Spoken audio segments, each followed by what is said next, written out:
ഒടിയൻ കഥ ഭാഗം 9. കാരണവരുടെ മരണത്തിന് ശേഷം ശങ്കു ചെമ്പുളിയിലേക്ക് പോയതേയില്ല. കാരണവരുടെ കൂടെ നടന്ന് നാട്ടുകാർക്കെല്ലാം ദോഷം ചെയ്ത അയാൾക്ക് അതിനുശേഷം അവിടെ നിൽക്കാൻ വയ്യ എന്ന നിലയിലേക്കായി കാര്യങ്ങൾ. കോട്ടായിയുള്ള ഖാദർ വഴി ഒരു പുരയിടം കൊടുക്കാനുണ്ട് എന്നറിഞ്ഞ അയാൾ കോട്ടായി വരെ പോയി നോക്കാമെന്ന് തീരുമാനിച്ചു. നോക്കിയപ്പോൾ നല്ല സ്ഥലം. അവിടെ അടുത്ത് തന്നെ ഒരു ജോലിയും തരപ്പെടുത്താൻ ഖാദറിനോട് പറഞ്ഞു. വലിയ ബുദ്ധിമുട്ടില്ല. സ്ഥലമൊക്കെ കണ്ട് അവരുടെ ആതിഥേയത്വമൊക്കെ സ്വീകരിച്ച് തിരിച്ചു വരുമ്പോഴേക്കും ഇരുട്ട് വീണു തുടങ്ങിയിരുന്നു. ജീവിതം വേറെയൊരു സ്ഥലത്തേക്ക് പറിച്ചു നടാനായാൽ ഇപ്പോഴുള്ള പ്രശ്നങ്ങളിൽ നിന്നെല്ലാം ഒരു മുക്തി ലഭിക്കുമെന്ന് അയാൾ കരുതി. കോട്ടായി പുഴക്കടവിലെത്തിയതും അവസാനത്തെ കടത്തും വിട്ടിരുന്നു. തുഴഞ്ഞു നീങ്ങിയ തോണിയിൽ നിന്നും ആരോ തൂക്കിപ്പിടിച്ചിരിക്കുന്ന റാന്തലിൻ്റെ വെട്ടം അങ്ങ് അകലെ കാണാം. ഇനി ഇത് രാവിലെയേ തിരികെ വരൂ, നിന്നിട്ട് കാര്യമില്ല. തൊട്ടപ്പുറത്ത് ഏറ്റുവയലിൽ കുരുങ്ങിയ മീനുകളെ വേർതിരിക്കുന്ന ജോലിയിൽ മുഴുകിക്കൊണ്ടിരുന്ന ഒരാൾ ശംഖുവിൻ്റെ മുഖത്ത് നോക്കാതെ പിറുപിറുത്തു. ശംഖുവിനാകെ ദേഷ്യവും നിരാശയും എല്ലാം പെരുത്തു വന്നു. അവിടെ ഉണ്ടായിരുന്ന ഒരു തടി ബെഞ്ചിലേക്ക് അയാൾ പരവേശത്തോടെ ഇരുന്നു. അല്പനേരം ഇരുന്ന ശേഷം അയാൾ എഴുന്നേറ്റ് പതിയെ ആ വേലക്കാരൻ്റെ അരികിലേക്ക് ചെന്നു. ചേട്ടാ, അക്കരെ പോകാൻ വേറെ വല്ല വഴിയുമുണ്ടോ? പക്ഷെ അയാൾ ശംഖുവിൻ്റെ ആ ചോദ്യം കേട്ടില്ല എന്ന് തോന്നുന്നു. അയാൾ വല വൃത്തിയാക്കുന്ന ജോലിയിൽ തന്നെ മുഴുകിക്കൊണ്ട് മുഖം താഴ്ത്തിയിരുന്നു. ചേട്ടാ, ശംഖു ഒന്നുകൂടി ശബ്ദമുയർത്തി. പെട്ടെന്ന് അയാൾ മുഖമുയർത്തി ശംഖുവിനെ നോക്കി. ശംഖു ഞെട്ടി വിറച്ചുകൊണ്ട് 2 അടി പിന്നോട്ട് മാറി. അയാളുടെ വലത്തെ കണ്ണിന് നീല നിറം, അഴുകിയ ശവങ്ങളുടെ കണ്ണുപോലെ. അയാളുടെ കീഴ്ച്ചുണ്ട് ഒരു വശത്തേക്ക് കൂടിയിരിക്കുന്നു. ഒട്ടിയ കവിളുകളിൽ എല്ല് മുഴച്ചു നിൽക്കുന്നത് കാണാം. അയാൾ ശംഖുവിൻ്റെ മുഖത്തേക്ക് തുറിച്ചു നോക്കി. നീന്താൻ അറിയോ? ശംഖു ആ ചോദ്യം കേട്ട് അന്താളിച്ചു. പരന്നു കിടന്ന പുഴയെ നോക്കി ശംഖു അന്തിച്ചു നിൽക്കുന്നത് കണ്ട അയാൾ മെല്ലെ ചിരിച്ചു. ഇവിടെ നീന്തണ്ട. അല്പം കിഴക്കോട്ട് പോയാൽ പുഴ നന്നേ ആഴം കുറവാണ്, വീതിയുമില്ല. കൈവഴി വന്നു ചേരുന്നതിന് മുമ്പുള്ള സ്ഥലത്ത്. അവിടെ നീന്താമോ? ശംഖുവിന് ചെറിയ ധൈര്യം തോന്നി. അയാൾ നീന്താമെന്ന് തലയാട്ടി. വലയെടുത്ത് തോളിലേക്കിട്ട് അയാൾ എഴുന്നേറ്റു. വാ, ഞാനും വരാം. ഞാൻ ആ വഴിക്കാണ്.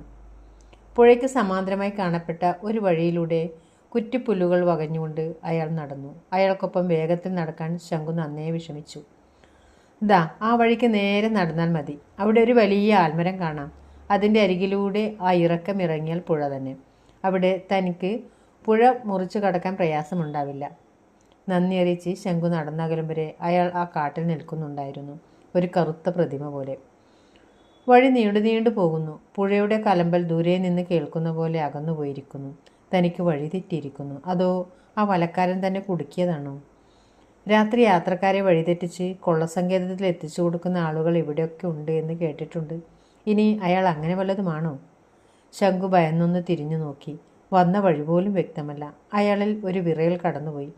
എങ്ങോട്ട് പോകണം, ഏതു വഴി പോകണമെന്നറിയാതെ ഏതോ ഒരു കുറ്റിക്കാട്ടിൽ രാത്രി താൻ നിൽക്കുന്നു.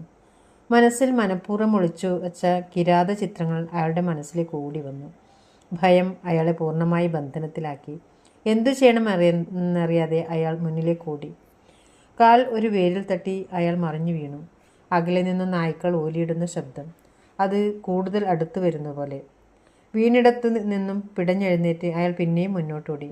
പെട്ടെന്ന് കുറ്റിക്കാട്ടിൽ നിന്നും ഒരു കൂറ്റൻ കരിമ്പൻ പട്ടി അയാൾക്ക് നേരെ കുതിച്ചു ചാടി. ഇരുട്ടിൽ ചോരക്കണ്ണുകൾ തിളങ്ങുന്ന ഒരു മുറിച്ചീവൻ പട്ടി. ധൃതിയിൽ എഴുന്നേറ്റ് പിന്തിരിഞ്ഞ ശംഖു കുറ്റിക്കാട് വകഞ്ഞു മാറ്റിക്കൊണ്ട് ഓടി. നായ കുരച്ചുകൊണ്ട് പിന്നിലും. തെന്നി മറിഞ്ഞു വീഴാൻ പോയ ശംഖു ഒരു കാട്ടുവള്ളിയിൽ താങ്ങി നിന്നെങ്കിലും നായ കുരച്ചുകൊണ്ട് ചാടി കയ്യിൽ കടിച്ചു. അമ്മേ! അയാൾ ഉറക്കെ കരഞ്ഞുകൊണ്ട് കയ്യിൽ നിന്നും അതിനെ തട്ടിമാറ്റി. ശംഖു പിന്നെയും മുന്നോട്ട് ധൃതിയിൽ ഓടി. നായയെ പിന്നിൽ കാണാനില്ല. പിന്തിരിഞ്ഞു നോക്കി ഓടിയ അയാൾ കാൽ വഴുതി വലിയൊരു കുഴിയിലേക്ക് മറിഞ്ഞു വീണു. ആഴമുള്ള ആ കുഴിയിൽ നിന്നും അയാൾ ഇരുണ്ട് പിരണ്ട് എഴുന്നേറ്റു. കുഴിയിലെ അരണ്ട വെളിച്ചത്തിൽ തൻ്റെ ദേഹത്ത് പുഴുക്കൾ പോലെ എന്തൊക്കെയോ പറ്റിപ്പിടിച്ചിരിക്കുന്നത് കണ്ടു. അറപ്പോടെ തട്ടിമാറ്റിയിട്ടും അവ വിട്ടുപോകുന്നില്ല. ക്ഷണനേരം കൊണ്ട് ചീർത്തു വരുന്നു എന്നല്ലാതെ. അയ്യോ, അട്ട! അട്ട, രക്ഷിക്കണേ! അയാൾ കുഴിയിൽ കിടന്ന് നിലവിളിച്ചു. കയറാൻ പോലും ആകാതെ ആ കുഴിയിൽ കിടന്ന് അയാൾ ഉറക്കെ കരഞ്ഞു. മുഖത്തും കണ്ണുകളിലും എല്ലാം അട്ട പറ്റിപ്പിടിച്ചു കഴിഞ്ഞു. അവ മാംസം തുളച്ചു തൂങ്ങി ആടുന്നു. ആ നീറുന്ന വേദനയിലും അയാളത് കണ്ടു. കുഴിയുടെ മുകളിൽ തിളങ്ങുന്ന 2 കണ്ണുകൾ. അവ തീക്കട്ടകൾ പോലെ ഇരുട്ടിൽ തിളങ്ങുന്നു. ഒരു കുറുമ്പൻ നായ. അയാൾ അത് അയാളെ നോക്കിക്കൊണ്ട് നാക്ക് പുറത്തേക്കിട്ട് കുറേ നേരം അവിടെ നിന്നു. അതിൻ്റെ കഴുത്തിൽ ഒരു ഇരുമ്പ് വളയം ചുറ്റിക്കിടക്കുന്നുണ്ടായിരുന്നു. നായ അവിടെ തന്നെ നിൽക്കെ ശങ്കുവിൻ്റെ കാഴ്ച മുഴുവനായും ഇല്ലാതെയായി. തളർന്നുകൊണ്ട് അയാൾ ആ കുഴിയിലേക്ക് വീണു. അയാളുടെ നിലവിളി കുഴിയിൽ നിന്നും വീണ്ടും ഉയർന്നു പൊങ്ങി. കുറ്റിക്കാട്ടിനുള്ളിൽ നിന്നും ചോരയുടെ മണം പിടിച്ച് ഓടി വന്ന കുറുനരികൾ ഒരു കറുത്ത നായ ഓടിപ്പോകുന്നത് കണ്ടു. അന്ന് നേരെ പുഴക്കരയിലെ ആൽമരം ലക്ഷ്യമാക്കി ഓടി. കുറേ നേരം ലക്ഷ്യമില്ലാതെ അങ്ങോട്ടും ഇങ്ങോട്ടും ഓടി നടന്ന് അത് വെള്ളത്തിൽ തൊട്ടു മുന്നിൽ ചെന്നു നിന്ന് ആകാശത്തേക്ക് നോക്കി ഓലിയിട്ടു. ദൂരെ എവിടെ നിന്നോ നായ്ക്കൾ കൂരക്കുന്നത് കേൾക്കാം. അടുത്ത ക്ഷണം അത് വെള്ളത്തിലേക്ക് ഊളിയിട്ടു. അക്കരെ വെള്ളപ്പുരയിൽ കിടക്കുകയായിരുന്ന നാണു നായ്ക്കളുടെ ശബ്ദം കേട്ടാണ് ഉണർന്നത്. വീതി കുറഞ്ഞ ഭാഗമായതുകൊണ്ട് തന്നെ അക്കരെ ഒരു നായ നിന്ന് ഓലിയിടുന്നത് അയാൾ ഒരു ചെറിയ നിലാവിലും വ്യക്തമായി കണ്ടു. പെട്ടെന്ന് അത് വെള്ളത്തിലേക്ക് എടുത്ത് ചാടിയതിൽ എന്തോ അസാധാരണത്വം തോന്നിയ നാണു റാന്തലിൻ്റെ തിരി ഉയർത്താതെ തന്നെ പുരയിൽ നിന്നും പുറത്തേക്ക് ഇറങ്ങി വന്നു. ഊളിയിട്ട് പൊങ്ങിയ ആ നായയുടെ സ്ഥാനത്ത് മനുഷ്യൻ്റെ തലകണ്ട അയാളുടെ പെരുവിരൽ ഒരു തരിപ്പ് കയറി. പതിയെ വെള്ളമനക്കാതെ നീണ്ടിക്കയറി അത് ഒരു പൂർണ്ണകായനായ മനുഷ്യരൂപമായി. മെല്ലെ കരയിലേക്ക് കയറി വരുന്നത് കണ്ട നാണു പെട്ടെന്ന് വെള്ളപ്പുരയിലേക്ക് ഉള്ളിൽ കയറി നിന്നു.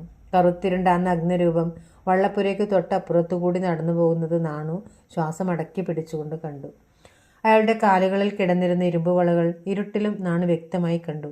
നാണുവിൻ്റെ ചുണ്ടുകൾ ഒരു പേര് പിറുപിറുത്തു. ഒടിയൻ. ഒടിയൻ മണിയൻ. മെല്ലെ ആ രൂപം ഒറ്റ കരിമ്പനക്കൊന്ന് ലക്ഷ്യമാക്കി പോകുന്നത് കണ്ട് നാണു പുരയിൽ ശ്വാസമടക്കിയിരുന്നു. രാവിലെ വള്ളത്തിൽ കയറാൻ ആദ്യം വന്ന രാഘവൻ മൂപ്പൻ കണ്ടത് പനിച്ചു വിറച്ചു കിടക്കുന്ന നാണുവിനെയാണ്. വിറയ്ക്കുന്ന ശബ്ദത്തിൽ രാത്രി കണ്ട കഥ മുഴുവൻ മൂപ്പനോട് നാണു പറഞ്ഞു. അപ്പോഴാണ് മൂപ്പൻ പറഞ്ഞത് നാണു അറിഞ്ഞത് മണിയൻ മരിച്ചിട്ട് ദിവസങ്ങളായെന്ന്. അങ്ങനെയാണെങ്കിൽ അത് വേറാരുമല്ല, അയാളുടെ മകൻ തന്നെ, ചാത്തൻ. അച്ഛൻ്റെ പിൻഗാമിയായി അവനും ഈ പണിക്ക് ഇറങ്ങിയോ? മൂപ്പൻ നെഞ്ചിൽ കൈവച്ചു. കൊല്ലംകോട്ട് ആ കഥ കാട്ടുതീ പോലെ പടർന്നു പിടിച്ചു. കാരണവരുടെ മരണം അന്യദേശത്ത് വെച്ച് ശങ്കുവിൻ്റെ മരണം, ഇതിനെല്ലാമുള്ള ഉത്തരം അവർക്ക് കിട്ടി. അച്ഛൻ്റെ മരണത്തിന് പകരം ചോദിക്കാൻ അച്ഛൻ്റെ വഴിയെ മകൻ ഇറങ്ങിയിരിക്കുന്നു. പിന്നീടുള്ള രാത്രികളിൽ അവരുടെ പേടി സ്വപ്നങ്ങളിൽ ആ മുഖം തെളിഞ്ഞു വന്നു. കറുത്തിരുണ്ട ആ കുറിയ ശരീരം രാത്രി പലയിടങ്ങളിലും വെച്ച് പലരും കണ്ടു. ഒറ്റ കരിമ്പനക്കുന്ന് അന്നു മുതൽ ഒടിയൻകുന്ന് എന്നറിയപ്പെട്ടു തുടങ്ങി. ദുരന്തങ്ങളുടെ ആ ഉത്ഭവ കേന്ദ്രത്തിന് സമീപം പകൽ പോലും ആളുകൾ പോകാതെയായി. രാത്രികളിൽ കരിമ്പനത്തടികളിൽ മുടിയൻ കോലുകൾ വീണ് ശബ്ദിച്ചു. ദുരന്തങ്ങളുടെ കാർമേഘം അവരുടെ വീടുകൾക്ക് മുകളിൽ സദാ മൂടിക്കിടന്നു. ഒടിയൻ കഥ തുടരും.